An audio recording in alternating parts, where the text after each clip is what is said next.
اعوذ باللہ من الشیطان الرجیم بسم اللہ الرحمن الرحیم السلام علیکم ورحمۃ اللہ وبرکاتہ۔ ناظرین کرام، میں ہوں فیصل سید، آپ میرا یوٹیوب چینل دیکھ رہے ہیں۔ امید کرتا ہوں کہ آپ جہاں بھی ہوں گے رب تعالیٰ کی پناہ میں عافیت سے ہوں گے۔ ناظرین کرام، اس وقت بات کرتے ہیں کہ سارا دن آج کا کل کا دن جو ہے وہ بڑی افراتفری میں ایوان اقتدار میں حال چال اور میٹنگز اور پھر آپ کو معلوم ہے آرمی چیف صاحب کا الوداعی خطاب اور اس کو لے کر پھر آگے بحث، اور ہر طرف جو ہے نا ایک بحث مباحثہ جو ہے اس میں وہ دن گزرا رات 12 بجے تک۔ اس وقت تک جو ہے وہ ایوان اقتدار میں جو ہے وہ لوگ سوئے نہیں ہوئے ہوں گے۔ یقیناً وہ تعیناتی کو لے کر مشاورت کابل اور مختلف امور سے اس وقت گزر رہے ہوں گے۔ آپ کو معلوم ہے کہ سمری جو ہے وہ جی ایچ کیو سے وزارت دفاع سے وزیر اعظم اس تک پہنچ چکی ہے، اور وزیر اعظم صاحب نے اپنی مشاورت جو ہے وہ اتحادی جو جماعتیں ہیں ان کا اجلاس بلایا تھا، ان سے مشاورت کی، ان کو اعتماد میں لیا۔ ساری اتحادی جماعتوں نے وزیر اعظم کو ان پر اعتماد کا اظہار کیا، اسی جو ان کی یہاں آج کی بیٹھک تھی۔ بات یہ ہے کہ اعتماد کا اظہار کرنے کی ضرورت کیوں پیش آئی؟ جب ایک وزیر اعظم ہے، آلریڈی آپ ظاہر ایک اتحاد ہے 11 جماعتوں کا، وہ اعتماد ہے تو وزیر اعظم بیٹھے ہوئے ہیں نا۔ اب آج پھر تعیناتی کو لے کر اس مشاورتی عمل میں پھر اعتماد کا اظہار کیا گیا۔ کیا اس میں وزیر اعظم صاحب جو ہیں وہ کوئی فیصلہ کرنے میں پس و پیش کریں؟ کیا وہ جو 6 ناموں کی لسٹ آرمی کی طرف سے آئی ہے، کیا اسے ہٹ کر بھی فیصلہ کرنا چاہتے ہیں، جس میں وہ جو ان کے اتحادی ہیں وہ انہیں حوصلہ دے رہے ہیں کہ آپ فیصلہ کر لیں جو بھی کرنا ہے، اس لسٹ سے ہٹ کے کرنا چاہتے ہیں تو ہم آپ کے ساتھ ہیں۔ زرداری صاحب کی اس میں انٹری بڑی امپارٹنٹ ہے۔ زرداری صاحب جو ہیں، آپ کو معلوم ہے کہ ان کی اپنی ظاہر ہے انہوں نے اپنی ایک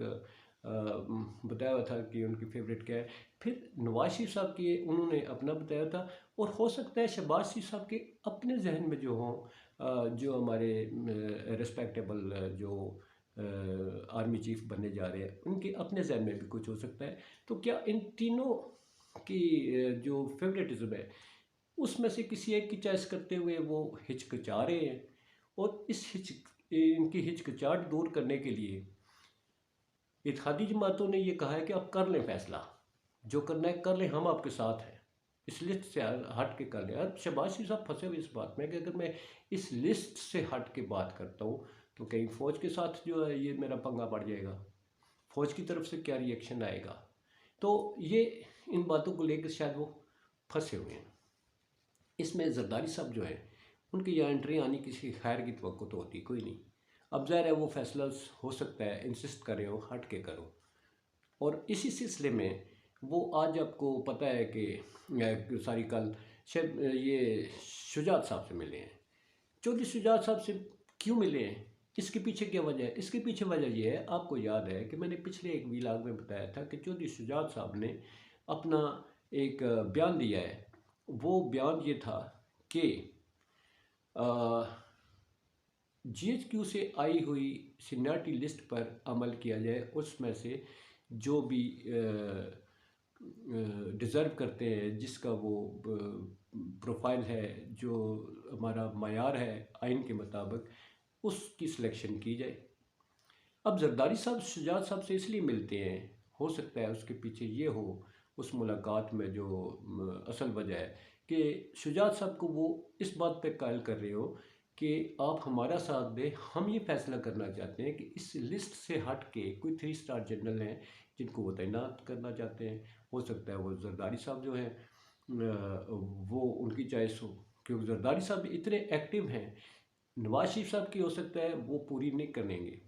زرداری صاحب اپنی چوائس جو ہے وہ شاید امپوز کرنے کی کوشش کر رہے ہیں، اور چودھری شجاعت صاحب کو وہ اس سلسلے میں پہلے ان سے ملے ہیں، پھر ان کو بیمار ہیں، حالانکہ وہ چل نہیں سکتے شجاعت صاحب، پھر چودھری صاحب کو لے کر شہباز شریف صاحب کے پاس آئے ہیں۔ پھر شہباز شریف صاحب کے ساتھ جو ہے ان کی ملاقات ہوتی ہے، اور اس ملاقات میں ظاہر ہے ایک ہی مسئلہ ہے سب سے بڑا اس وقت، جو اہم تعیناتی کا جو ہے وہ اس وقت عمل ہے، جس میں چودھری شجاعت صاحب کی ان کو لے کے آنا اسی بات کی عکاسی کرتا ہے کہ شاید چودھری شجاعت صاحب کو اس بات پہ قائل کیا جا رہا ہے کہ ہم اگر اسے ہٹ کر فیصلہ کرتے ہیں تو آپ ہمارے ساتھ کھڑے ہو۔ زرداری صاحب آپ نوٹ رکھیں، زرداری صاحب اس سلسلے میں بہت